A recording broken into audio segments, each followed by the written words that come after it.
कौमी टीम के middle order batter और साबिक कप्तान बाबर आजम ने टेस्ट फॉर्मेट में 2 बरस बाद निसिफ सेंचुरी स्कोर कर डाली। सेंचुरियन में खेले जा रहे सीरीज के पहले टेस्ट मैच तीसरे रोज कौमी टीम के साबिक कप्तान बाबर आजम ने एक मरतबा फिर फॉर्म में नजर आए और उन्होंने 2 बरस के तवील इंतजार के बाद निसिफ सेंचुरी स्कोर की। टेस्ट मैच की दूसरी इनिंग्स में बाबर आजम महज 50 रन बनाकर मार्को जैनसन का शिकार बने।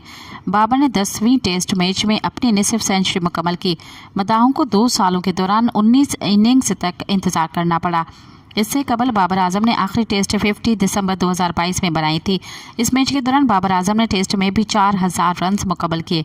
इस तरह वो तीनों फॉर्मेट में 4000 या जायद रन बनाने वाले पहले पाकिस्तानी बैट्समैन बन चुके हैं। मज़ीद ख़बरनि ऐं तफ़सीलात लाइ विज़िट कयो असांजी वेबसाइट www.awamiNewsHD.com ऐं ॾिसंदा रहो अवामी न्यूज़ HD।